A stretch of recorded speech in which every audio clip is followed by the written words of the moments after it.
Perkenalkan, nama saya Nian Risti dari kelompok 9 akan menyampaikan materi tentang prosa rekaan.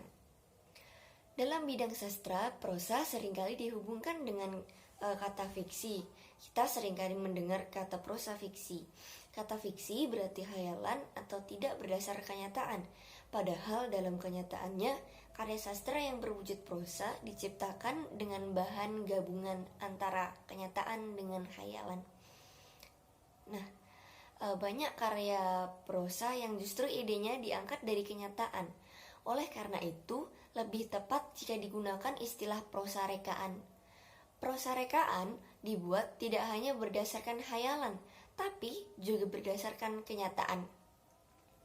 Selanjutnya saya akan menjelaskan tentang prosa rekaan. Menurut Aminuddin, prosa rekaan adalah kisahan atau cerita yang diemban oleh pelaku-pelaku tertentu dengan peranan latar serta tahapan dan rangkaian cerita tertentu yang bertolak dengan hasil imajinasi pengarangnya, sehingga menjalin suatu cerita. Nah, prosa rekaan tersebut dimasukkan oleh pembaca sebagai prosa rekaan dengan memperhatikan konvensi sastra, bahasa, budaya yang ada.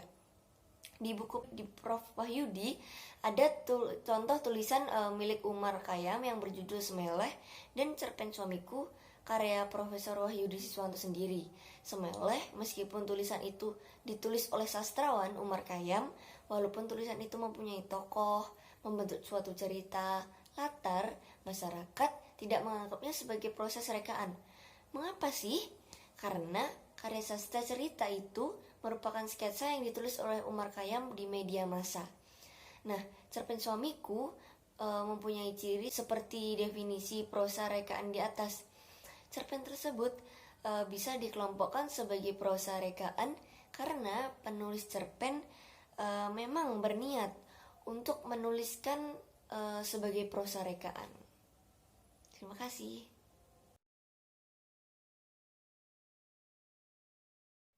Bab selanjutnya adalah bentuk komunikasi prosa rekaan.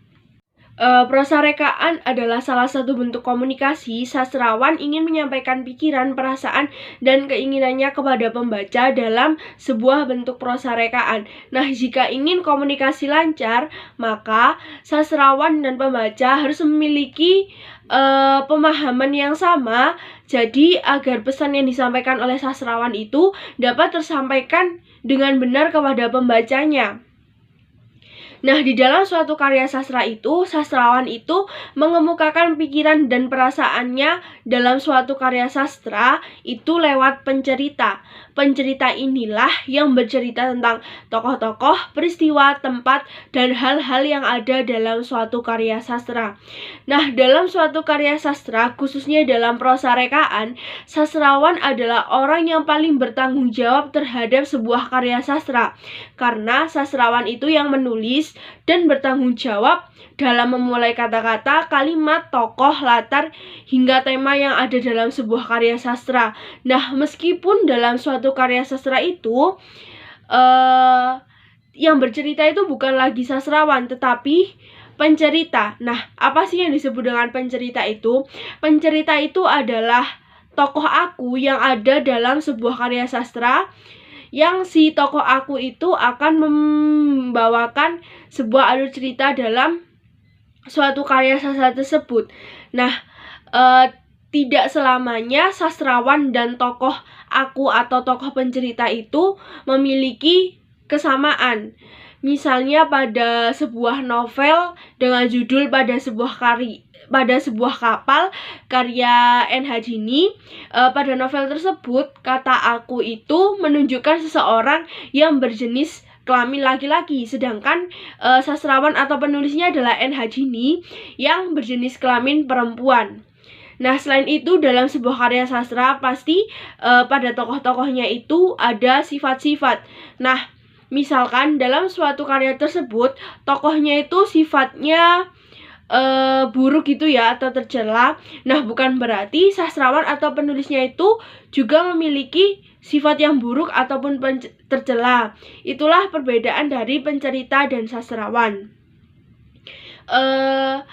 Akan tetapi tidak menutup kemungkinan adanya hubungan khusus antara sastrawan dengan pencerita. Misalnya pada karya-karya biografis, contohnya pada karya prosa rekaan biografis tampak pada tetralogi karya Andrea Hirata, di mana tokohnya yang ada dalam novel-novel tersebut merupakan cerminan asli dari si penulisnya atau si sastrawannya. Jadi pada novel-novel tersebut si aku dan apa yang diceritakan itu memang benar-benar mencerminkan sastrawan. Jadi ada judul Laskar Pelangi, Sang Pemimpin, Endensor, dan Mariamah Karpov.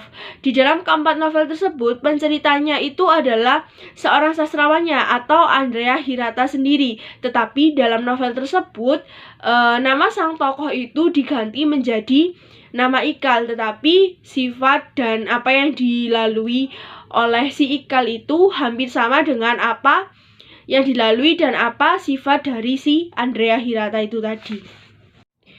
Selanjutnya ada beberapa macam pencerita.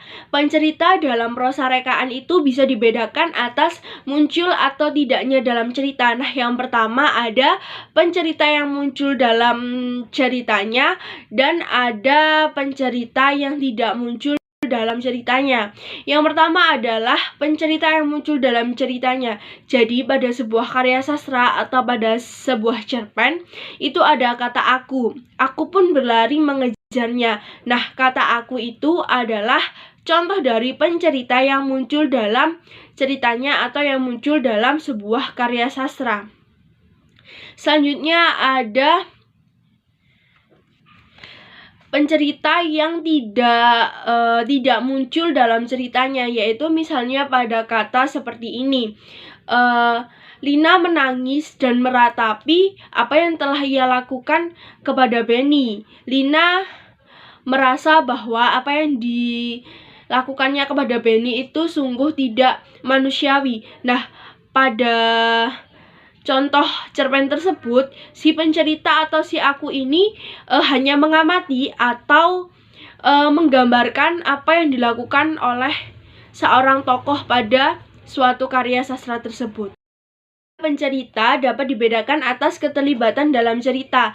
Nah, ada pencerita yang terlibat secara aktif dalam ceritanya dan ada pencerita yang terlibat kurang aktif dalam ceritanya.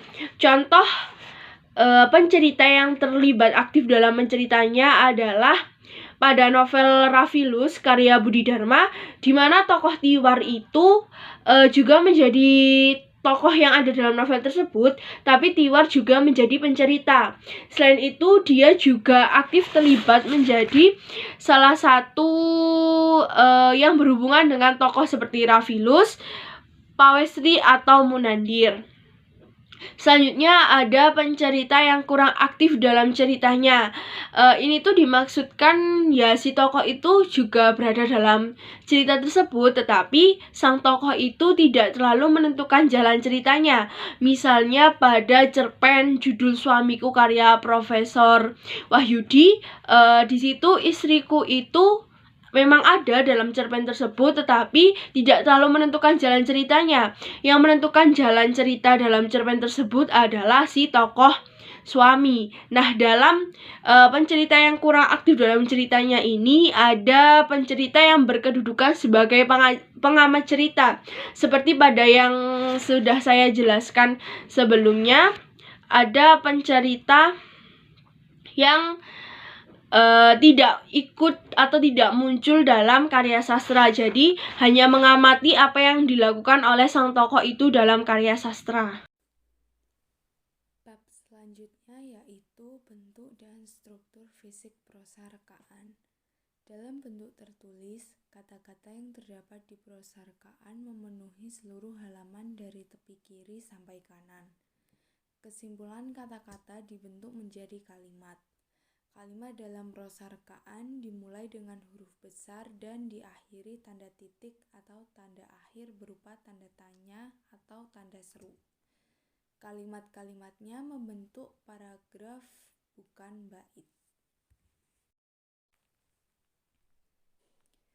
Dalam bentuk lisan, prosa rekaan lebih banyak berupa cerita. Bentuk lisan mempunyai tokoh, jalan cerita, latar cerita, tema, nilai-nilai yang disampaikan cukup jelas. Prosa rekaan bisa dibedakan atas prosa lama dan prosa modern. Prosa lama sering berwujud cerita rakyat.